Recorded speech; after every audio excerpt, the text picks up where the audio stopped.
At the cathedral ballroom, my groom Blake announced he had a grand gift for me. The next second, Northbridge flashed a video of me twirling in lingerie, captioned, 30-year-old cougar, $100 a night, first come first served.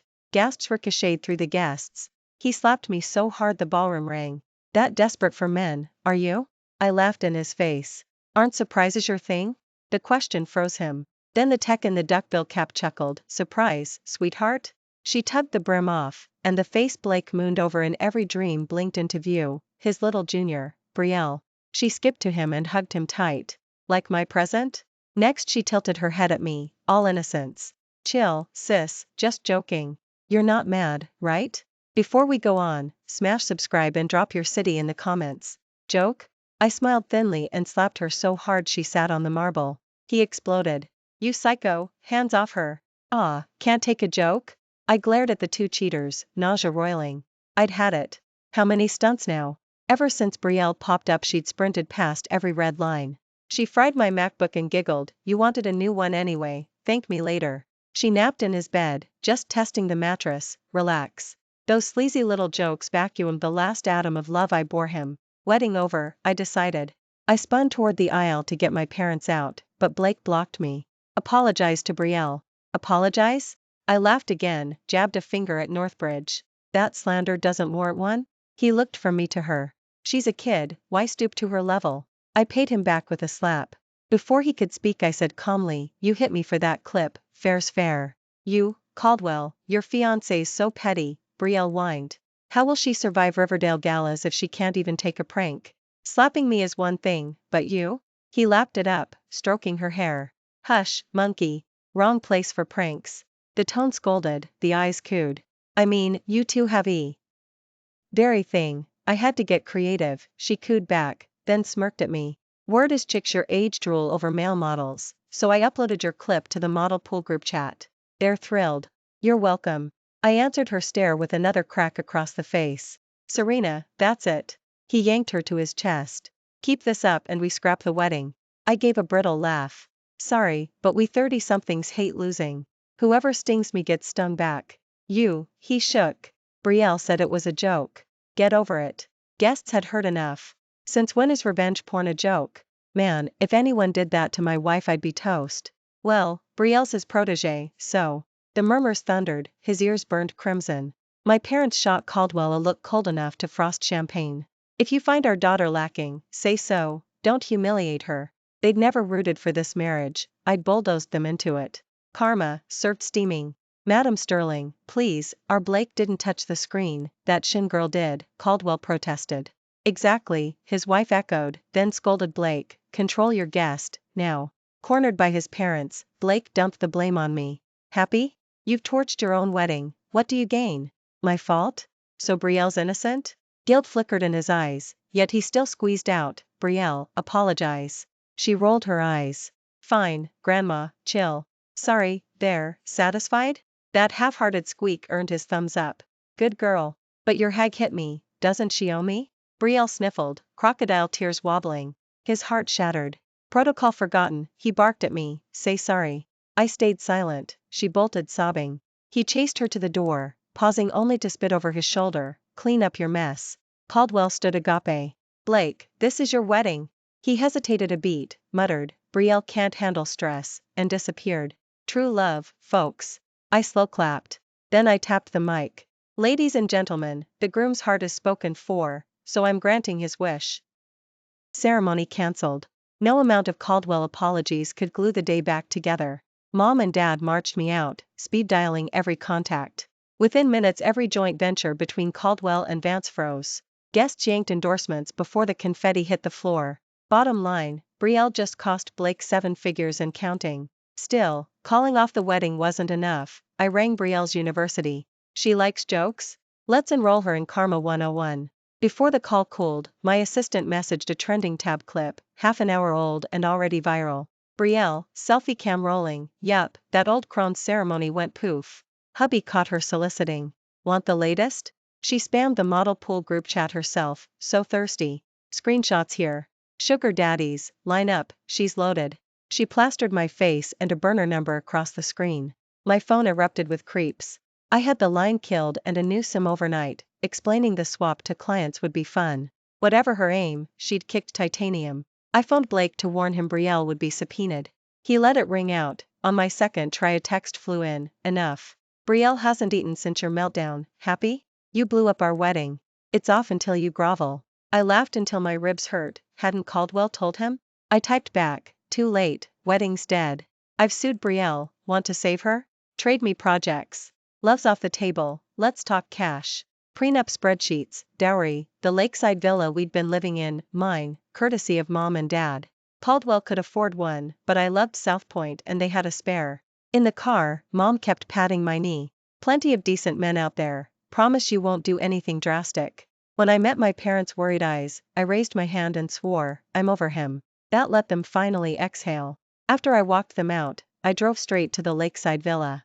I'd planned to tell the housekeeper to box up every last thing Blake owned and have it shipped out, but the second I pushed the door open I found Brielle. She was lounging on the sofa in my silk pajamas like she owned the place. Back already? Figured you'd run home to mommy. Didn't you call the wedding off? So why are you still camping in his house? Shameless much? I sucked in a breath and met her mocking stare. Lopez, yes, miss, I'm here. Lopez hurried over. She saw the fury on my face and glanced uneasily at Brielle. He brought her. I couldn't very well pack every item that belongs to him and have someone from Caldwell come pick it up. Right away. With my order, Lopez waved in 2 other staffers and began clearing the closets. Brielle shot to her feet. Are you insane? You canceled the wedding and now you want to keep his house? Who said this house is his? My stare drilled into her. She gave a cold laugh. Don't tell me it's yours. Oh, so it must be yours, then? I fired back. Brielle lifted her chin. Exactly. He promised to give it to me. It's already mine. Fine. The $10 million balance, will you write the check, or shall he? You're money crazy. She ranted at me for a solid minute. I couldn't be bothered to answer, and right then the doorbell rang. The police. Who placed the call? I did. She's trespassing and wearing my clothes. I pointed straight at Brielle. She hadn't seen that coming and exploded into curses, spinning the officers some ridiculous yarn. I tuned her out and simply produced the deed. I'm the owner. I've never seen this woman before in my life. That shut her up. Before she could even process what was happening, the cuffs clicked and they walked her out. 10 minutes later Blake rushed in. Serena, I'm back. He froze when he saw me. Where's Serena? County lockup, I said calmly. He lost it. I stayed ice cold. I told you, if you want Brielle out, bring me the Vance Project papers. In your dreams. He dumped the strawberry cake he was holding and bolted. By then Lopez had finished packing, but no one from Caldwell had shown. I told her to book same-day courier, cash on delivery. Next I hired a crew to gut renovate the villa and informed security that he was barred from stepping on the property under my name. Once everything was locked down, I headed to Vance. For the next few days I was buried in severing every tie with Caldwell. Their people called nonstop, we didn't pick up once. Mutual friends said Caldwell was bleeding, billions in market cap had vanished overnight. Yesterday they were Riverdale royalty, today a debt-ridden shell about to fold. Not because the Vance family is omnipotent, but because he is radioactive. No sane fund will touch him now. He's tied his own noose. While Caldwell scrambled to salvage Vance, Blake shuttled between lawyers trying to spring Brielle. He didn't give the company a second thought. Only after every attempt to free her failed did he finally come crawling to me. What do you want? You've gutted my family and you're still squeezing Brielle, just to force me into marrying you, right? Fine, I'll do it. Happy? He looked like a martyr heading for the gallows. I almost pitied him. I shook my head fast. Please, spare me. You deserve Brielle, an old woman like me would only drag you down. He wasn't stupid, he caught the barb, but he kept his voice soft. Anyway, we're getting married. Mom says the day after tomorrow is auspicious, so that's the date. Sure. Since he refused to see reason, I stopped wasting breath. If he wanted public suicide, I'd hand him the blade. That same afternoon I had my lawyer file charges against Brielle, defamation, slander, trespass, each count airtight, enough to keep her in county lockup for months. My assistant reported that Blake visited her every single day. He told her, don't worry, I'm marrying Serena. Once we're husband and wife she'll drop the case and you'll walk. His chosen day arrived. Caldwell had printed glossy invitations, and a handful of guests actually showed. The minister checked his watch, the ceremony time Came and went, but the bride was a no-show. He dialed my number over and over. I picked up on the fifth call. What the hell are you doing? My parents will decide you're beneath me and veto this wedding, he screamed. I laughed out loud. Funny, I agree with your parents, I am beneath you. Let's call the whole thing off. I hung up and blocked him. Just as he started to implode, Northbridge flashed a video across every screen. The second it ended, Blake sprinted out like a madman. That same afternoon Brielle was released. Sunlight hit her face and she beamed. I sat in my idling car, popcorn ready. He barreled through the gate. Brielle ran to him, sure he was her ride. Blake, you came, smack. The slap echoed. She stood frozen while Blake shook with rage. You lied to me the entire time, didn't you? Blake, what? There's some mistake, right? I'm your junior from school, your little prodigy, how can you doubt me? I'd rolled the window down, every word floated in. I had to admit she was talented, that line almost had me fooled. Too bad I'd already done my homework. From day one she'd been using Blake, nudging him toward the cliff. She wanted him ruined. And he, poor idiot, thought he'd found true love. He believed marrying plain, boring Serena was a sacrifice. He didn't grasp that without me he'd never see another dollar of Riverdale money. Still spinning tales? You know Victor, don't you? Color drained from her face, she hadn't expected that name. Senior, Victor is a famous trust fund prince. Of course I know who he is. Even now she wouldn't drop the act. I frowned. He doted on her, why would one clip turn him homicidal? It wasn't like him. Before I could finish the thought, he had her by the throat. You really think I'm that stupid? He shoved his phone at her. She watched the footage and crumpled, trembling. No, that's edited, I swear. She babbled excuses until she was kneeling on the asphalt, sobbing. Senior, I was framed. Victor came to me, he said if I didn't help destroy you he'd kill me. I took the deal, but I never once, hurt you. You can investigate, you'll see I'm innocent. To drive it home she lifted a shaky hand. If I'm lying, let me die a horrible death. He hesitated. I rolled my eyes. Spineless. Half this trust in me and we'd never have crashed this far. But his weakness let me see him clearly, and I was done. All right, he muttered, pulling her up. If you're telling the truth, that's all I need. They hugged like some soap opera finale. Watching them made me nauseous. Drive, I told my chauffeur. Any longer and I'd leap out and throttle the pair. Still, if those two locked themselves together, Caldwell was beyond resuscitation. Looks like heaven itself has decided to bury the Caldwell dynasty. Back home, I talked it through with Mom and Dad, locked the plan, and stepped into the next phase. That same afternoon I tracked down Victor. Victor hadn't expected me to show, he scanned the street like a fugitive. Only when he was sure I was alone did he exhale. What are you here for? Wow, that happy to see me? I draped myself into the chair across from him. He stared like I was the plague. You know everything? Every last bit. My flat yes drained the color from his face, beads of sweat dotted his hairline. I almost laughed out loud, total coward. Guilty conscience? I admit it was a dirty move, but I never meant for it to land on you. I just wanted Blake ruined. I didn't think the idiot would humiliate you in the process. Victor spread his hands, hopeless. True enough. Relax, I'm not here for revenge. I could tell he'd rehearsed a different script, the jilted bride sobbing over Blake and looking for someone to blame. I rolled my eyes and parked myself right in front of him. A guy like Blake? You helped me see the real him. I should be sending you flowers, not threats. Seriously? I nodded. He studied my face a full 10 seconds before his shoulders dropped. Then, holy hell, what do you want? Simple. I want in, with you. Cooperate with me? Victor snorted. Isn't the Vance family already curb-stomping Caldwell?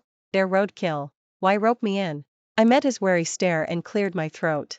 Sure, we'd hit Caldwell hard enough to keep them from ever bouncing back, but a public bloodbath would brand the Vance family as predators. If no one dares partner with us afterwards, we lose more than we gain. When I laid that out, Victor clicked his tongue.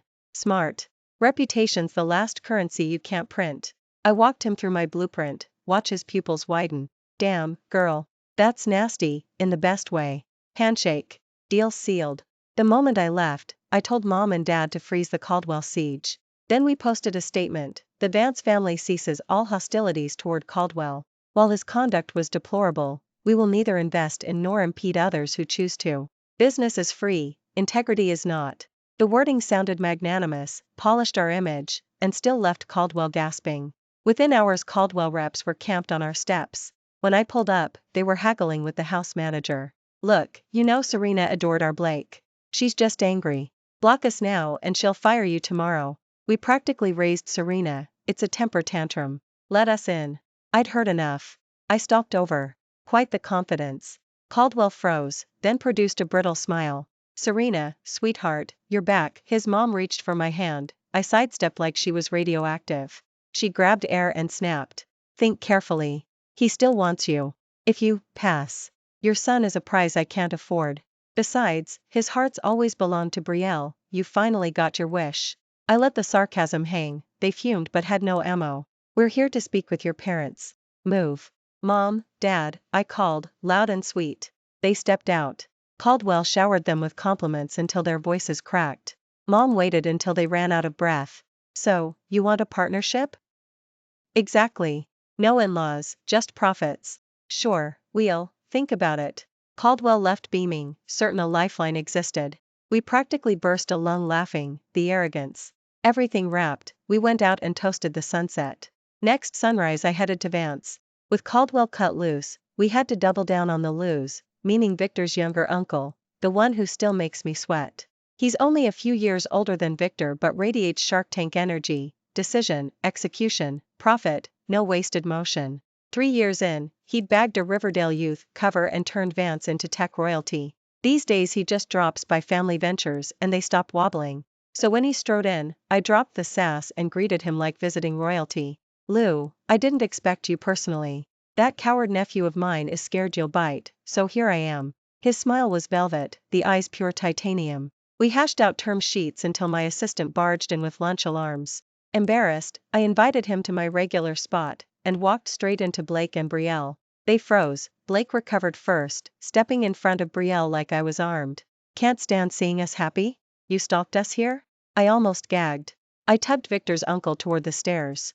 He wouldn't quit. What, dragging some sugar daddy to make me jealous? That desperate? Did you miss the press release? While you nitwits dine, Caldwell's circling the drain. Bankruptcy not on your itinerary? Rumor says they've started rationing coffee. Blake still acts like royalty. He flushed crimson. Keep gloating. Mom and Dad told me, this is just a stunt to win me back. I'm not forgiving you anytime soon. He rambled on, ending with, projects, hand them over, then maybe I'll consider. Oh, the irony, my own line tossed back. I smirked. Sure, go wait by the phone. I roll delivered. I escorted Victor's uncle upstairs. We ate, Blake free but still vaguely nauseated. Still, business stayed on track. Over the next week Vance join. T Ventures hit the headlines. Caldwell finally realized they'd been punked, and came begging again. This time Dad wasted no niceties. Your son trashed my daughter. You want cooperation? Dream on. We'd rather park our money in T-bills than shake a Caldwell hand. They left, they haven't been back. While they scrambled to plug their internal hemorrhage, Victor's uncle and I locked down 3 more bids. Vance and the Loos now headline every Riverdale power list. Caldwell's somewhere south of number 100. Maybe, just maybe, he's starting to understand. I wasn't bluffing. When I saw him again, the arrogance in his eyes had vanished. In its place was a fawning little smile. It wasn't the way he used to look at me. At the start of our relationship Blake really had given me everything I asked for, but he hadn't groveled like this. Once we were officially together, he decided I couldn't live without him, and sometimes he couldn't help ordering me around. I'd noticed, I just hadn't wanted to bicker. To Blake, though, that silence became proof of how deeply I loved him. He finally caught on. When he saw me he flashed an eager grin. Serena, I'm back. He opened his arms. I stepped back, wary. What, planning to assault me? He burst out laughing. I really know I was wrong. Don't worry, Brielle will never bother us again. I've driven her away. Oh? I let my jaw drop in mock shock. I'd already heard the truth. It wasn't Blake who'd dumped Brielle, she'd found herself a bigger fish. While he was still underestimating the fallout, she was already lining up her escape route. Now she's Sterling's honored guest. The Sterling heir is a hopeless romantic and currently crazy about Brielle. Someone sent me the clip of her leaving. He chased her through the terminal. Brielle, you're going? Why stay? So your psycho Serena can take pot shots at me while you just stand there, useless? You, the 180-degree turn left Blake speechless. Brielle smirked. What, you can't believe it? She leaned in. His eyes lit up for a second, then she laughed. Blake, sweetie, I never loved you. I used you, and you were dumb enough to let me. Now you're worthless, so I'm gone. Handle it yourself. Anyway, your precious Serena still wants you, run back to her. She sauntered off, chin high. He stomped the floor in impotent rage. I replayed that video all day. It even softened my mood when I met Victor that night. Now, seeing me smile, Blake decided I'd forgiven him and hurried to ingratiate himself. I know I messed up before, but I swear it'll never happen again. Scram. I leveled a cold stare at him. While he blinked in disbelief, I added, you're just now discovering my worth? Fine, I can forgive, but only after I watch Brielle crash and burn. You mean it? He studied my face, uneasy. I nodded. He exhaled and took off. Perfect. Brielle's cushy life at Sterling wouldn't stay cushy for long. I'm no woman hater, I just refuse to let villains win. Why should a schemer like her walk off into the sunset with a billionaire? She deserves to rot. I had my assistant tail Blake and texted me once he boarded the Northbridge flight. The moment he was gone, we yanked the financial ripcord. Caldwell was forced into bankruptcy and fled to some dusty hometown. I dusted myself off and entered the matchmaking circuit, but every setup fizzled. Sometimes I wasn't interested, sometimes they weren't. Either way, nothing clicked. Something felt off, though I couldn't pin down what. Eventually I quit dating and focused on work. Then a friend's birthday rolled around. I'd barely reached the private room door when I heard Victor's voice. I was ready to strut in and roast him, until his words froze me. Scared of Serena? Hell no. I'm just what? Don't tell me you've got a crush on her. Whoever yelled that sent Victor springing to his feet. I wouldn't dare. Ha. 1 minute you're fearless, next you're shaking. Look, my uncle's the problem. The old man's got it bad for that tigress. Serena. If he marries her, she becomes my aunt. What choice do I have? The more he talked, the angrier he got, downing 2 shots in a row. I stood outside, dumbstruck. Victor's uncle, into me? Uncle Victor's into Serena? Crazy, right? He even sabotaged her blind dates and sicked Brielle on Blake. Every dirty trick came straight from him. Lightbulb moment. I didn't stay for cake. I drove to the Lou estate. Victor answered the gate, startled. Weren't you at the party? What's wrong? Project Trouble. Uncle Victor, aren't you ashamed? I crossed my arms, amused. He blinked rapidly. You figured it all out? I gave a cold laugh. He sighed. The tactics were lousy. Hate me, sue me, never speak to me again, fine by me. I still don't regret it. When did you start liking me? Right now you sick Brielle on me, what happens later? Doesn't that screw me over? The triple volley left him silent for a full minute. Finally he spoke. You're right, it was wrong, but I won't apologize. His trash, I wanted you to see it. I fell for you the instant we met, and by the time I learned how vile he could be, I was already scheming to pry you loose. Sincerity counts, I accepted it. Fine. I've called you uncle for years, habits die hard. So wait. When I love you back, and you still love me, we'll make it official. Done. Relief flooded his eyes. We started seeing more of each other, falling into effortless rhythm. Once I knew he wanted me, I watched him closer, and discovered a man whose values mirrored mine. Marrying someone like that? Not bad at all. 6 months later we announced we were together. He chose that very day to resurface, looking like he'd slept in a dumpster. Serena, I did it. Brielle's finished, everyone calls her trash now. She'll never snag another man. I swear she's doomed for life. I already knew. The internet was blazing with headlines about a gold digger who'd slept her way through trust fund boys and supposedly picked up a souvenir infection. Photos showed Brielle Lou draped over one guy after another, fame achieved, just not the kind she wanted. He pressed on, desperate for credit. Serena, heaven knows my heart beats only for you. Everything you asked, stop right there. I never told you to do a thing. Don't frame me. I dialed 911. Officers hauled him away while he was still insisting I'd forgiven him. He showed up twice more, each time I directed a little corporate heat at Caldwell. Eventually the family dragged him home themselves. I haven't seen him since. Victor and I married in the spring. The sky was the exact cloudless blue I'd pictured for my wedding day. This time, nothing would go wrong. Thanks for listening. If you loved the story, hit like and share it with friends. Tell us your thoughts in the comments, subscribe for more, and see you next episode.